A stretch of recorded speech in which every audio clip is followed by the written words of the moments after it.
Assalamualaikum dan salam sejahtera. Bersama saya Amira Shasha dalam 15 minit MMTV edisi 6 Januari 2023. Perdana Menteri Datuk Seri Anwar Ibrahim menafikan berlakunya pergolakan politik di Sabah selepas cubaan menggulingkan pentadbiran kerajaan negeri sedia ada sejak semalam.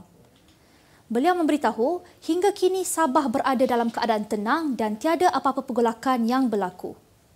Dalam pada itu, Anwar memberitahu bahawa beliau telah menghubungi semua pemimpin parti termasuk Ketua Menteri Sabah, Datuk Seri Haji Nur, Presiden Warisan, Datuk Seri Syafiq Abdal dan Pengerusi BN Sabah, Datuk Seri Bong Mutaradin berhubung perkara tersebut. Malah perbincangan turut dibuat bersama Pengerusi BN, Datuk Seri Dr. Ahmad Zahid Hamidi dan Setiausaha Agong DAP, Anthony Loke. Sejak semalam, media melaporkan cubaan menggulingkan Haji G melalui langkah Kinabalu yang dikatakan ada kaitan dengan gerakan daripada Warisan dan BN. Langkah berkenaan bagaimanapun gagal selepas dua sidang media yang dijadual berlangsung petang semalam dibatalkan tanpa sebarang perincian lanjut. Menteri Kesihatan Dr. Zaliha Mustafa memaklumkan sebanyak 4,914 jawatan tetap di Kementerian Kesihatan KKM ditawarkan tahun ini. Ujarnya jawatan tetap yang ditawarkan itu termasuk 4,263 jawatan bagi pegawai perubatan, 355 pegawai pergigian dan 316 pegawai farmasi. Katanya, iklan permohonan jawatan tetap itu akan dibuka mulai hari ini sehingga 21 Januari ini.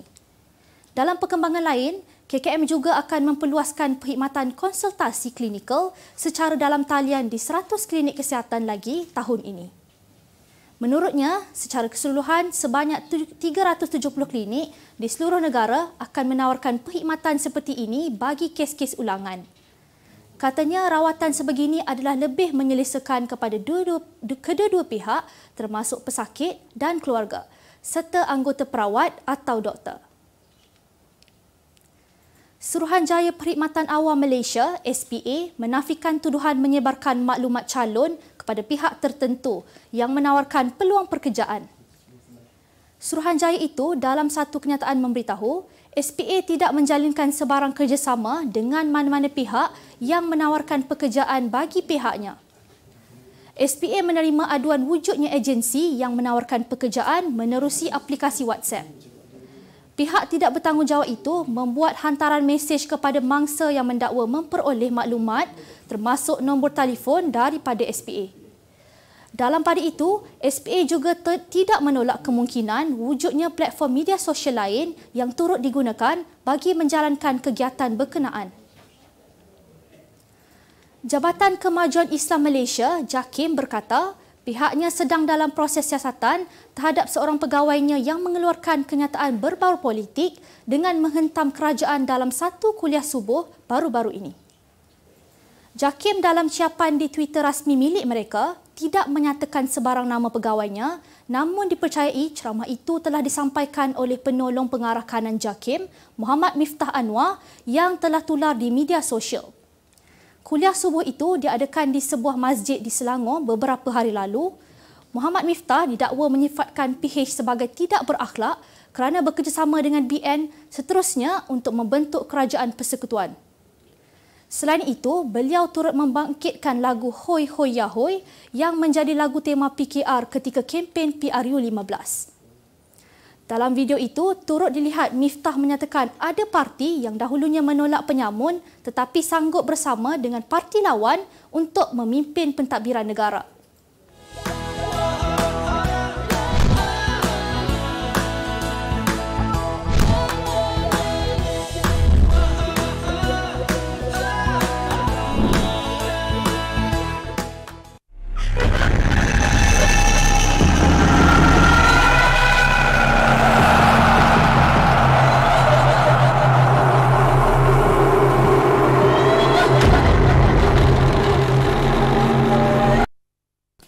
Pengarah kontroversi Syamsul Yusof melangsungkan perkahwinan keduanya dengan wanita pilihan Ira Kaza hari ini.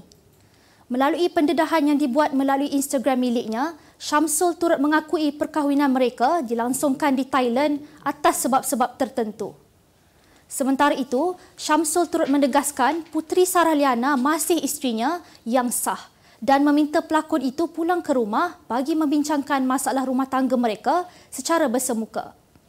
Pada akhir video berdurasi hampir 5 minit itu, Syamsul turut berharap agar perkahwinan kali keduanya dirahmati dan dilindungi daripada segala fitnah, hasad dengki serta niat jahat selain mengharapkan doa yang terbaik. Ini ingin bagi tahu kepada semua, Alhamdulillah syukur saya telah bernikah secara sah dengan Mira yang berwalikan oleh ayahnya sendiri. Dan saya telah menikah di Thailand dan ada sebab kenapa saya menikah di sini. Kerana untuk memudahkan beberapa perkara. Seorang kanak-kanak lelaki kurang upaya, OKU, dipukul sehingga mati sebelum mayatnya dicampak ke dalam semak di Kampung Kranji. Kejadian dipercayai berlaku kira-kira 5 hari lalu sebelum ibu mangsa membuat laporan polis berhubung kehilangan anaknya yang berusia 6 tahun itu pada 21 Disember lalu. Ketua Polis Daerah Bau, Superintenden Poge Nyaon berkata, anggota Jabatan Siasatan Jenayah, Ibu Pejabat Polis Kontijen IPK Sarawak berjaya membuat tangkapan terhadap lelaki berusia 35 tahun kira-kira jam 3 petang kemarin. Tambahnya, ibu kanak-kanak berusia 34 tahun turut ditahan untuk siasatan lanjut dan mayat mangsa dibawa ke Hospital Umum Sarawak untuk dibedah siasat. Kes diklasifikasikan mengikut Seksyen 302 Kanun Keseksaan. Kita beralih ke berita dunia. Portugal tersenarai sebagai negara terbaik untuk berpindah pada 2023. Berikutan kombinasi kos sara hidup murah, pemandangan indah dan pilihan visa mesra pengembara. Pada 2022, Portugal disenaraikan sebagai negara ke-6 paling selamat di dunia dalam Indeks Keamanan Global oleh laman analisis Vision Humanity. Penjagaan kesihatan Portugal berada di tempat ke-12 dunia untuk kemampuan dan kualitinya yang disenaraikan oleh Pertubuhan Kesihatan Sedunia WHO.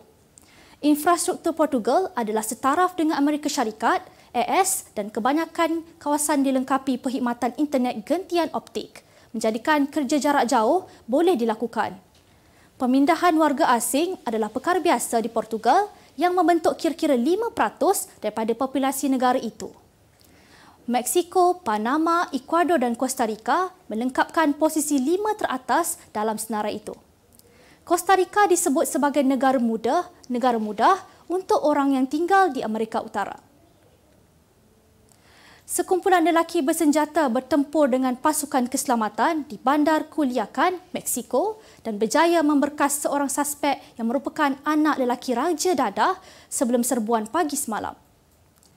Suspek yang ditangkap ialah Ovidio Guzman Lopez, iaitu anak lelaki Joaquin Guzman Loera yang lebih dikenali sebagai El Chapo. Merupakan penjenayah paling digeruni dalam kartel dadah di negeri Sinaloa. Video yang dimuat naik di media sosial memaparkan sebuah helikopter melepaskan tembakan semasa operasi tersebut yang melibatkan beratus-ratus anggota pasukan keselamatan dan askar Meksiko. Sebagai tindak balas kepada serangan itu, lapangan terbang Culiacan telah diarahkan tutup. Menyingkap gerbang informasi terkini, maklumat tepat, sahih dan diyakini. Kami sajikan berita dalam dan luar negara. Kupasan berita merentas dimensi tanpa sempadan. Bukan itu sahaja, berita eksklusif dan inklusif juga menjadi keutamaan kami. Kami hidangkan suatu perspektif berbeza untuk membuka mata anda. Info tetap kami berikan tanpa perlu anda cari. Hanya terbaik buat anda. 5 hari seminggu setiap hari pada jam 6.45 petang. Tak perlu tunggu berita jam 8. Inilah saluran berita yang lebih pantas.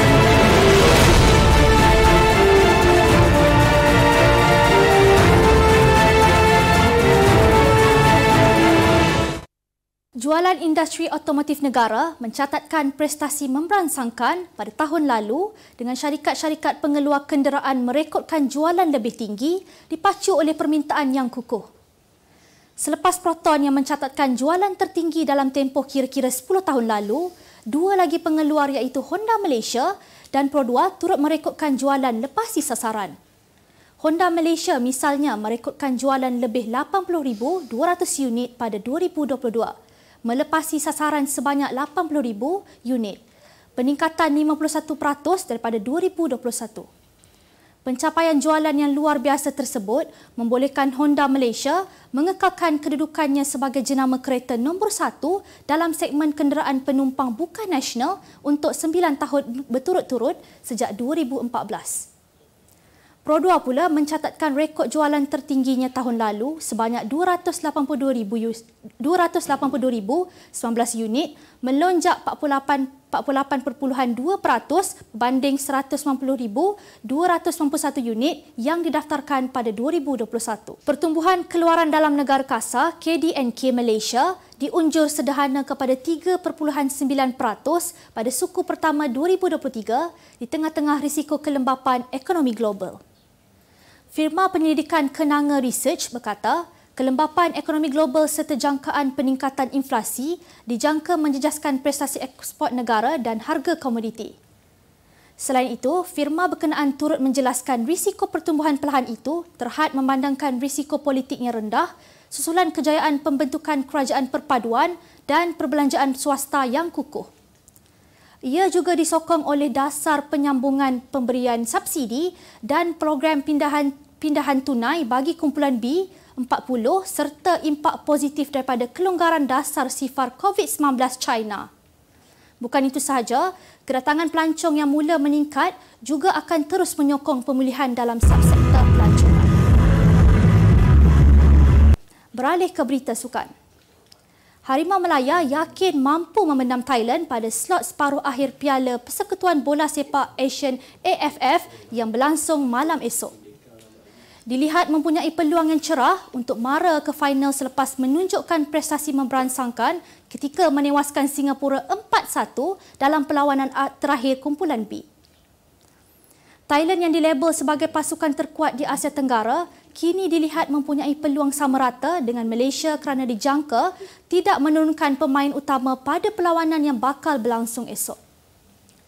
Berdasarkan rekod 6 pertemuan lalu, Harimau Melaya menang 4 kali, 2 kali seri dan 2 kali kalah. Rekod ini diharap mampu menjadi pembakar semangat buat skuad negara untuk menang di laman sendiri. Jurulatih negara Kim Panggon dilihat menawarkan resipi menarik pada Piala AFF kali ini dengan meletakkan ramai pemain muda yang boleh menjaringkan gol seperti Faizal Halim dan juga Stuart Wilkin. Menurut bekas pengendali kebangsaan Ong Kim Swee, jika Malaysia menang pada aksi pertama, sudah tentu peluang agak cerah kerana keputusan itu akan memberi tekanan kepada skuad Gajah Putih apabila beraksi di Bangkok nanti. Kelab Manchester City meraih 3 mata berharga untuk merapatkan jurang dengan pendahulu Liga Perdana Inggeris EPL Arsenal. Kemenangan bermakna itu diraih The Citizens selepas menewaskan Chelsea 1-0 di Stamford Bridge pagi tadi. City beraksi hambar pada babak pertama namun lebih menyelah selepas rehat dengan gandingan pemain gantian Jack Grealish dan Riyad Mahrez. Kemasukan mereka membuahkan hasil apabila Mahrez berjaya meledak gol tunggal City pada minit ke-63. Menerusi kemenangan itu, The Citizens kini berjaya mengumpul 39 mata untuk menghuni tangga kedua Liga, ketinggalan 5 mata dengan pendahulu Arsenal. Chelsea seterusnya sekali lagi akan berdepan City dalam aksi pusingan ketiga Piala FA di Etihad pada awal pagi Isnin hadapan. Sebagai penutup 15 minit MMTV hari ini, saksikan laporan cuaca esok Sabtu 7 Januari 2023. Jangan lupa dapatkan akhbar utusan Malaysia dan Kosmo untuk berita-berita terkini dan menyeluruh. Sekian sahaja daripada saya, Amira Shasha. Assalamualaikum dan jumpa lagi.